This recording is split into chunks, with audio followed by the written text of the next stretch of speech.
couchés dans les hôpitaux et ils sont malades. Nous remercions Allah subhanahu wa ta'ala qui a fait de nous des hommes libérés, des hommes qui ont la liberté pendant que d'autres sont emprisonnés. Chers frères et sœurs, nous remercions Allah. Nous devons savoir que nous sommes dans une vie appelée Adunia. C'est une vie qui est éphémère. C'est une vie qui n'est pas garantie. Les gens vivaient avant nous. Ils ont été riches, ils ont été puissants, ils ont été beaux, ils ont été belles. Ils avaient tout, mais ils sont tous morts. Ils ont laissé Dunia. Et nous sommes là, nous sommes vivants. Et pendant que nous sommes vivants, les gens meurent devant nous chaque jour. Chers frères et sœurs, quelle est la leçon que chacun de nous tire à travers toutes les situations qui se présentent devant nous? À travers ce que nous vivons au quotidien. Prenons l'exemple du jeune libraire qui a été assassiné, en train de chercher de quoi à donner à sa femme, à ses enfants, et il a été assassiné parce qu'on voulait lui voler sa moto. Chers frères et sœurs, qu'est-ce que l'islam sur l'assassinat? Est-ce que l'islam nous invite à tuer? Non. Allah nous dit dans le Coran, celui qui tue une personne, c'est comme il a tué tout le monde entier. Celui qui tue une personne, c'est comme il a tué tout le monde entier. Et qu'est-ce que l'islam? En fonction de celui qui aide quelqu'un à sauver sa vie, on dit celui qui aide quelqu'un à sauver sa vie, c'est comme il a sauvé tout le monde entier. Chers frères et sœurs, Allah subhanahu wa ta'ala nous invite à pratiquer de bonnes œuvres. Allah subhanahu wa ta'ala nous invite, il dit, à connaître la valeur du temps, l'importance du temps, et à savoir que tout se déroule dans le temps, et dans le temps, tout va finir. Il dit, voilà, il jure par le temps. Dans ce verset, il s'est adressé directement aux hommes, à Moussa. Il n'a pas dit le musulman, il n'a pas dit la musulmane, il n'a pas dit le croyant, il n'a pas dit la croyante, il n'a pas dit le chrétien, il n'a pas dit le bouddhiste, il a généralisé. Il dit, Inna l'insana, alors il appelle l'humanité, il appelle tous les hommes. Inna l'insana la fi khusri, il dit les hommes sont tous en perdition. Et Allah subhanahu wa ta'ala nous donne des points de sortie. Il dit, voilà, Asri, Inna l'insana la fi khusri, il a l'adina amanu. Sauf, il a l'adina amanu, ceux qui ont la foi en Allah subhanahu wa ta'ala. Il a l'adina amanu. Allah ne s'est pas limité à la foi. Allah nous invite à travailler derrière notre foi. Il ne suffit pas de jouer aux gens. Il ne suffit pas de dire aux gens, je suis musulman. Il ne suffit pas de dire aux gens, je suis musulman. Il ne suffit pas de dire aux gens, je suis croyant. Il ne suffit pas de dire aux gens, je suis croyante. Il ne suffit pas de dire aux gens que mon cœur est bon. Mais Allah nous dit, après avoir fait savoir aux gens que tu es musulman, après avoir fait savoir aux gens que tu es musulman, il faut mettre ça en pratique. Allah il parle de la pratique. Et voilà pourquoi, derrière la croyance, Allah dit wa amilu solihat. Derrière la croyance, Allah dit, ils appliquent, ils mettent en pratique, ils travaillent en dessus, ils font les bonnes œuvres. Il dit, il a l'adina amanu wa amilu solihat. Et en plus de pratiquer, en plus de travailler, en faisant les bonnes actions, en agissant en bien, en faisant ce qu'Allah veut, ce qu'Allah aime, wa amilu solihat, wa tawasaw bil haqqi, ils s'encouragent mutuellement à la vérité, ils se disent la vérité. Dans les tafsirs, on nous démontre que les vérités se définissent. Même la mort est une vérité. Le paradis est une vérité. Allah ul-Haq, wa jannatul Haq.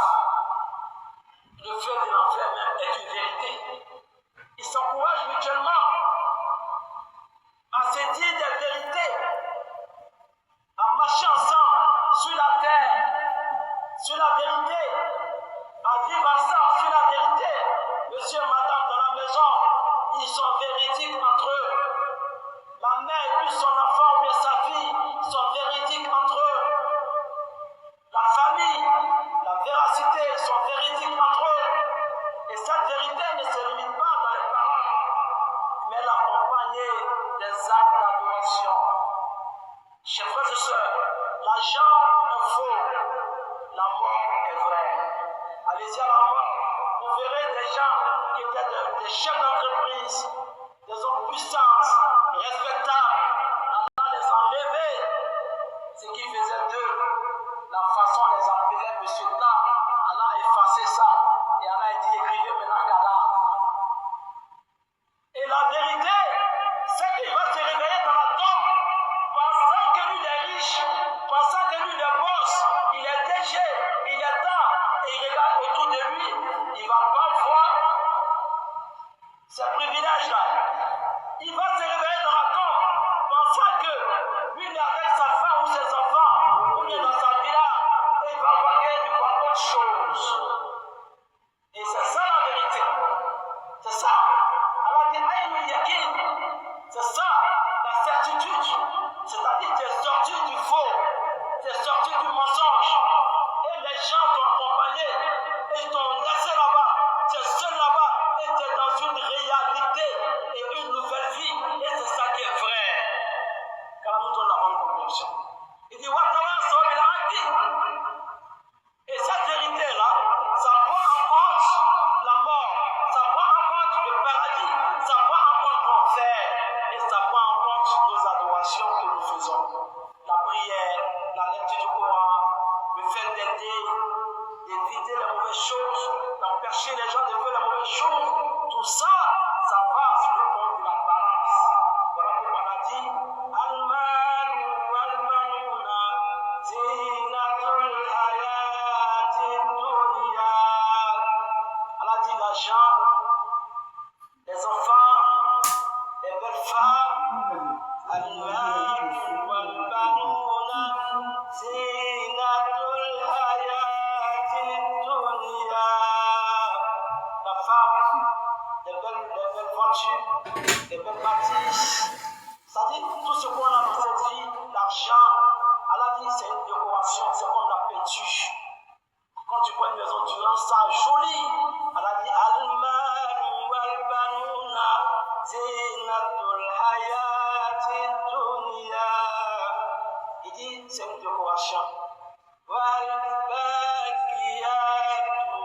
Salihatu Khayrun Inda Rabbika Sawaban Wa Khayrun Amala. Allah dit la prière, la lecture du Coran, ça dit les bonnes actions que vous posez, c'est ça qui a de la valeur auprès d'Allah le jour où tu seras mort. Tu seras plus avec ta femme, tu seras plus avec tes enfants, tu seras plus le boss qu'on appelait boss, tu seras plus dans tes grosses voitures, tu seras en CDI, dans un seuil, et les gens vont aller te déposer, ils vont te laisser pendant des années. On a dit Wal-Baqiyatu Salihatu Khayrun. Quand il dit Khayrun en arabe, ça veut dire c'est ça qui est bien, c'est ça qui est le bonheur, le vrai bonheur. Khayrun. Il dit c'est ça qui est bon pour toi. Wal-Baqiyatu Salihatu Khayrun Inda Rabbika. Il dit c'est ça qui est bon auprès de ton Seigneur. Inda Rabbika Sawaban Wa Khayrun Amala. Car on du paradis, chers frères et sœurs. Donc, alhamdulillah, donc, il ne faudrait pas qu'on laisse certaines choses nous tromper. Et le jeune livreur a été assassiné. Il est mort. Il est dans la main d'Allah. Les autres sont vivants. Mais je remercie le procureur qui les a condamnés à perpétuité. Quand on condamne quelqu'un à perpétuité, c'est-à-dire toute sa vie jusqu'à il va mourir, il reste en prison là-bas.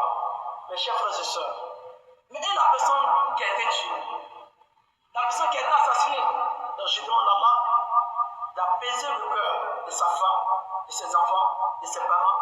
Et je demande à Allah subhanahu wa ta'ala, tous les enfants qui sont encore dans le noir, parce qu'ils sont beaucoup, c'est ceux-là que Dieu les a laissés, Dieu les a livrés, et voilà pourquoi on les a attrapés. Et il y a d'autres enfants qui sont cachés. Je demande à Allah de les changer tous. Qu'Allah les change, qu'Allah met la lumière dans les cœurs.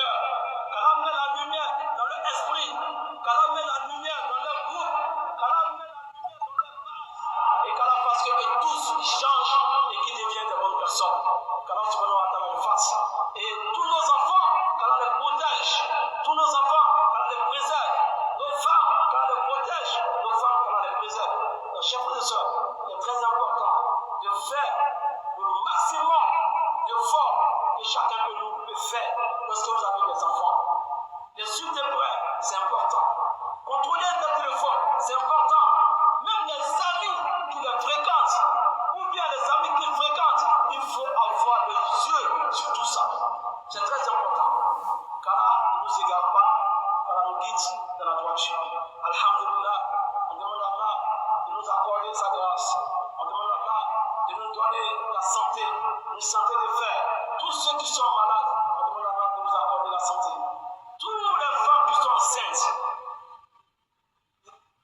compliquées actuellement dans les hôpitaux, on demande à Allah de faciliter les accouchements. Tous ceux qui ont des problèmes financiers, le travail est gâté, il est là, il pense, il ne sait pas comment il va faire. On demande à Allah de vous donner les voies de sortie. Tous ceux qui ont des problèmes, ils ne peuvent même pas expliquer qu'Allah subhanahu wa ta'ala vous donne les voies de sortie. Et ce qu'on a dit, Allah dit, celui qui fait confiance à Allah trouvera Allah. Quel que soit le problème que tu as, si tu ne doutes pas de la grandeur, de la puissance, de la miséricorde, de la générosité, de la douceur